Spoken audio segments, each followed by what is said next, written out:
केंद्रीय जल शक्ति मंत्री गजेंद्र सिंह शेखावत शनिवार को मीडिया से रूबरू हुए। उन्होंने कहा, मेरे चरित्र पर बेवजह कीचड़ उछाला जा रहा है। पिछले 3 साल में कई बार बयान देते हुए कांग्रेस ने उनके और उनके परिवार का नाम घोटाले में लिया है, जबकि हकीकत यह है कि उनके परिवार का नाम कहीं भी नहीं है।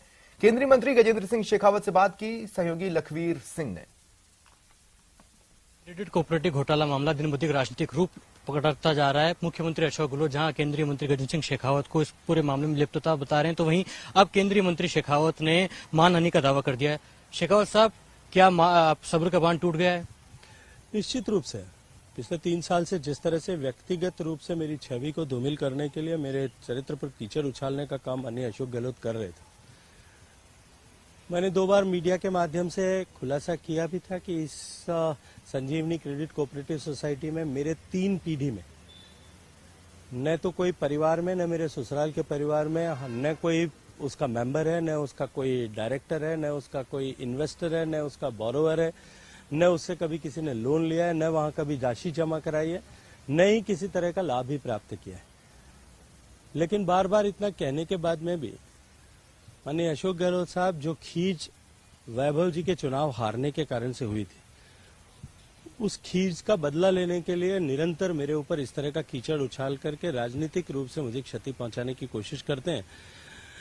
विधानसभा के पटल पर खड़े होकर के उन्होंने इस तरह के अनर्गल, मिथ्या, आधारहीन, तथ्यहीन आरोप लगाए, जानबूझ करके लगाए, मीडिया से बात करते हुए लगाए, ऑडिटोरियम में भाषण देते हुए, पब्लिक रैली में भाषण देते हुए लगाए, सर्किट हाउस में लगाए, और अभी जो है विधानसभा के पटल पर खड़े होकर के और बाद में जोधपुर में सर्किट हाउस में खड़े होकर मीडिया से बात करते हुए उन्होंने मेरे माता, मेरे पिता, मेरी दिवंगत मां, मेरी पत्नी, सभी परिवारजनों को अभियुक्त घोषित कर दिया।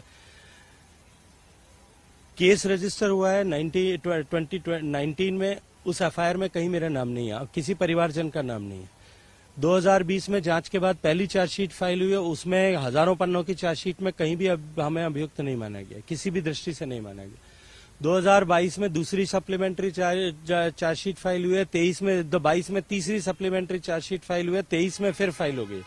अभी तक जांच एजेंसी ने कहीं भी दोषी नहीं माना है, और माननीय मुख्यमंत्री जी ने, जो गृह मंत्री भी हैं, उन्होंने खुद मुझे अभियुक्त करार दे दिया, मेरे परिवार को अभियुक्त और मुलजिम करार दे दिया। मुझे लगता है कि इससे ज्यादा द्वेषपूर्ण और दुर्भावनापूर्ण कृत्य का नमूना हमको नहीं देखने को मिलेगा। और 12 से बड़ी खबर है, यहां आकाशीय बिजली गिरने से 2 लोगों की मौत की खबर है। सदर थाना क्षेत्र के लिसाड़िया गांव में एक घटना सामने आई है। दरअसल बारिश हो रही थी और इस बीच कुछ लोगों ने पेड़ के नीचे आसरा लिया और तभी आकाशीय बिजली गिरने की ये घटना सामने आई।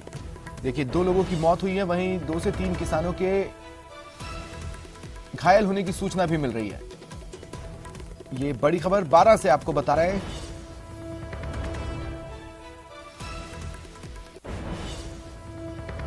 और सिरोही में नवजात की मौत मामले में विधायक संयम लोढ़ा ने एक बयान दिया है। उन्होंने कहा, बीजेपी सुखी राजनीति कर रही है। सरकार ने पीड़ित परिजन को 10 लाख की आर्थिक सहायता दी है। पूर्व विधायक ओटाराम देवासी ने 5100 रुपए देकर उनका मजाक उड़ाया। बीजेपी को प्रधानमंत्री मोदी से सहायता दिलानी चाहिए। इस घटना की तकलीफ को महसूस किया। एक बच्चे का खोना किसी परिवार के लिए क्या होता है, हम वो बच्चा वापस नहीं लौटा सकते, और गलती हुई है। लेकिन माननीय मुख्यमंत्री जी ने 10 लाख रुपए की सहायता अभी पीड़ित परिवार को उपलब्ध कराई है। भारतीय जनता पार्टी के नेता पिछले 2 दिन से रोज आकर के सुखी सहानुभूति व्यक्त कर रहे हैं। उनको बताना चाहिए कि प्रधानमंत्री राहत कोष से कितना पैसा वो इस पीड़ित परिवार के लिए लेकर के आ रहे हैं। फिलहाल इतना ही। नमस्कार।